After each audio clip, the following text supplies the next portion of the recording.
Day 16. Reading. The Goddess of the White Lake.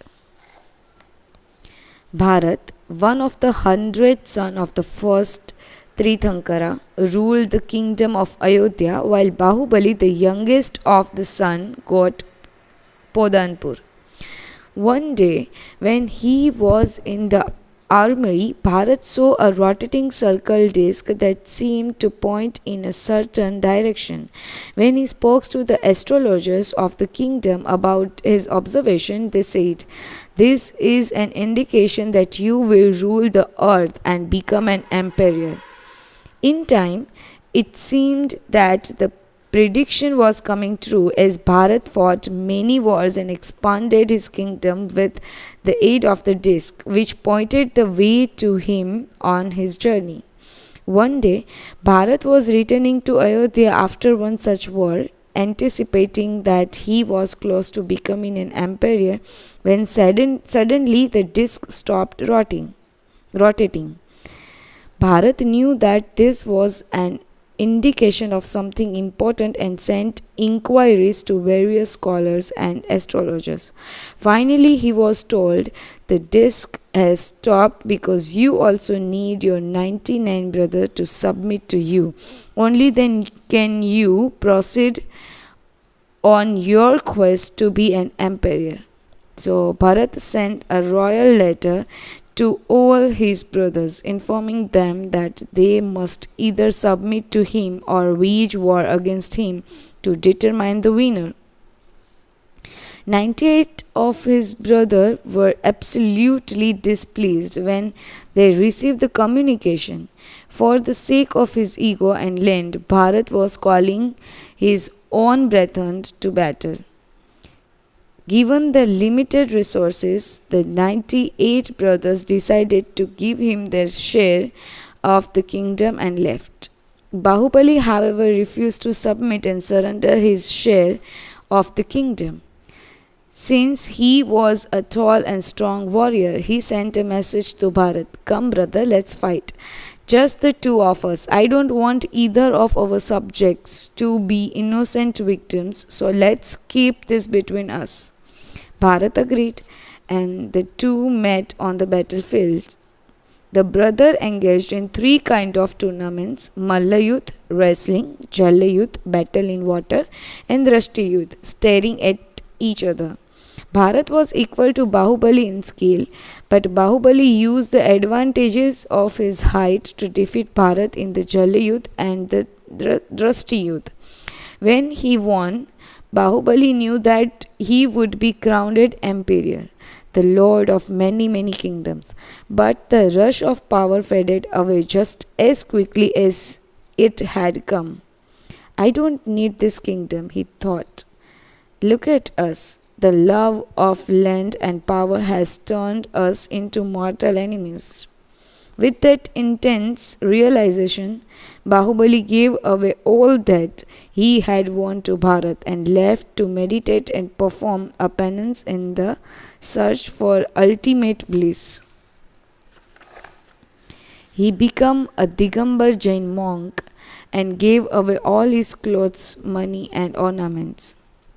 He stood bare naked for years in one spot, until foaming around him. Even dust, water, the sun, and the wind did not bother him. Despite his focus and dedication, he was still unhappy. It bothered him that he was standing on the land of his brother Bharat. A year passed. Finally, Bharat felt ashamed and went to visit his brother. When the brother reunited, Bahubali became free of all attachments and attained supreme knowledge and moksha. Bharat built a beautiful statue of his brother.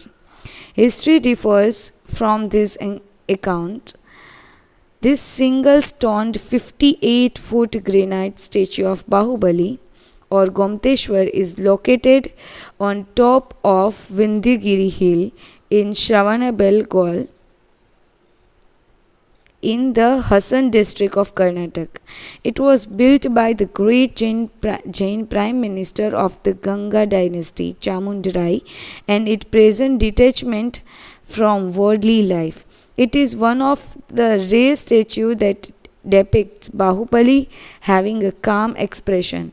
Besides his, many of these statues exist in Karnataka alone in places such as Velluru, Karkal, Gomtagiri and Dharmashala, but none can surpass the beauty of the statue in Shravanebala.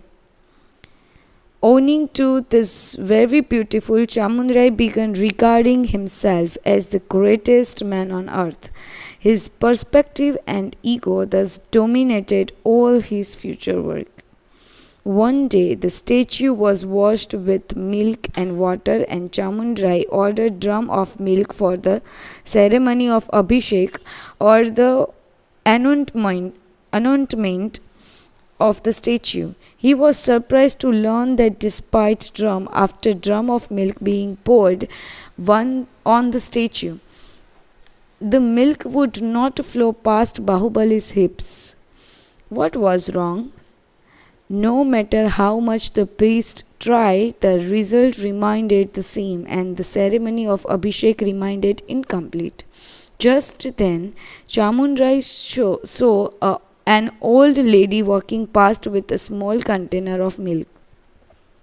She asked him politely, "Sir, may I use this milk for Bahubali's Abhishek?" Oh Aji, we are unable to bath the statue despite the liters of milk that we have poured over it. But if you think your little bit of milk will help in successfully completing the ceremony, please go ahead and try. Slowly, the old lady went up the makeshift staircase until she reached the head of the statue and poured the milk over it. To everyone's surprise, the milk covered Bahubali's entire body. In fact, there was so much excess milk that it flowed down and formed a pond of white on the ground. Chamundarai knew then that she was no ordinary lady but a divine soul. When he apologized to her, she transformed into goddess Yakshi and said gently, "Don't be proud, dear one. Everybody has the faith they believe to be true. What you can accomplish with that faith is much more important than what you can do with money. I wanted to show you that, which is why I played this little trick on you." If you visit Shravanebalagola today, you can still see the pond below the hill. It was filled with milk once, and that's why it is known as Bilyakola, meaning a white lake. In Kannada, and you will also find a statue of Aji holding the little milk pot in her hand.